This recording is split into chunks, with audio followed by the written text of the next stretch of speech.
Hello, this is Ken Ferrie with this week's Boots in the Field report. Looking around central Illinois, it's hard to believe this first week in October. A lot of growers are finishing up corn and are deep into the bean harvest. A number of you guys have been running for 30 days already on this dead crop. Been a lot of fall tillage done and even quite a bit of strip till underway. It's a little different story when you get out of the armpit of the disease-ridden area. This week, I think I'll start with an out-of-state crop report from our growers operating out of state. We'll start with a grower east of Columbus, Ohio. Harvest is more or less just getting started. They're only about 10% done on beans and corn. Beans in their drier area are under 70 bushel. But beans where they had adequate moisture are in the 80s. Not much corn yet. The fields they have taken out in that 245 range. And it again is in some of their tougher ground with replant. And it's at 25% moisture. Grower says fungicide and their N programs do stand out. If you didn't put a fungicide on, corn does show it. If we move from east of Columbus up to northwest Ohio.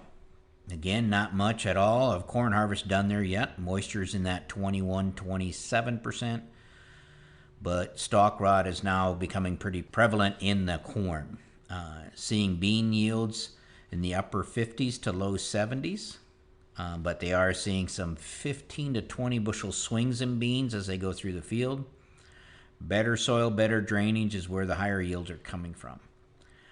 They're cutting green stems and leaves. Beans are testing 12%. But again, not much corn due to that 21 to 27% moisture. We move from northwest Ohio up into the east central Wisconsin. The grower that I talked to there had about 2/3 of his beans done.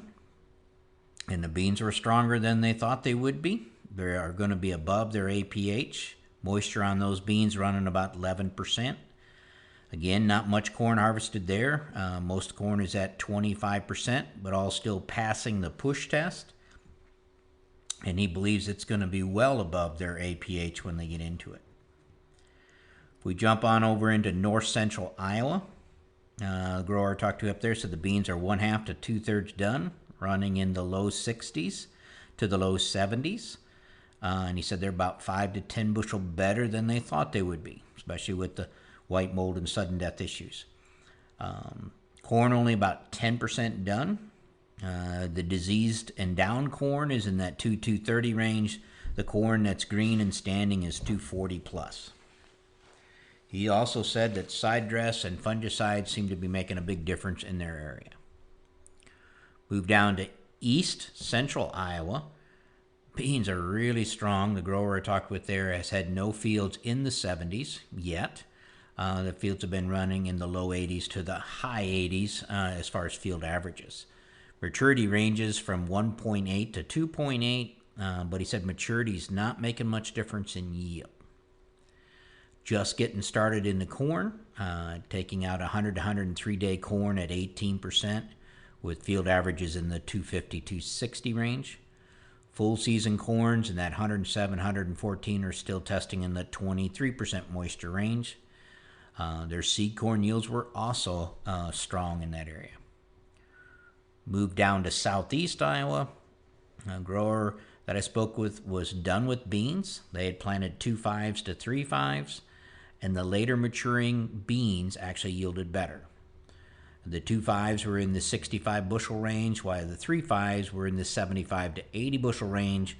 And again, the drops in yield more to too much water was the biggest issue in those fields. Just getting started in the corn, it went from 21% down to 15% in 10 days.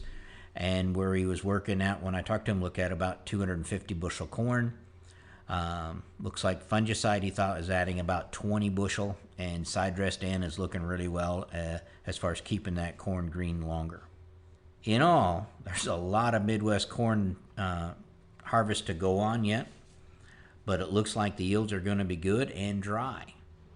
So that dry corn should take some pressure off the LP business, in turn eliminating maybe some bottlenecks in the trucking industry when it comes to our fall anhydrous. In the plot side of things, we continue to see the fungicide on corn shine through. Jared took out another plot on Friday that had a 25 bushel response to fungicide. On the bean fungicide, we've seen a range from 2 bushel less to 4 bushel plus, but my guess is that that'll get larger as time goes on as well. Not much yet on early versus late beans, but one of the plots that did come out, the late beans, we're within 5 to 7 bushel of the early beans. So this is encouraging. If we can keep the yield strong through the later beans, it'll keep some good farm averages. In one of the cover crop plots in corn, the strip till in cover definitely outshined the no-till in cover. On the soybean cover crop plot, we didn't see the strip till outdo the no-till, even though the no-till took on more frost damage. So it'll be interesting to watch these plots as they continue to come out. In corn population, it looks like the higher populations are winning, and I would expect that trend to hold here in the heavy disease area. We flex populations to deal with the lack of water and take advantage of areas of plenty of water in the field. When water gets tight, population becomes a factor of water stress, and corn will show this by flatlining in yield or going backwards in yield and standability.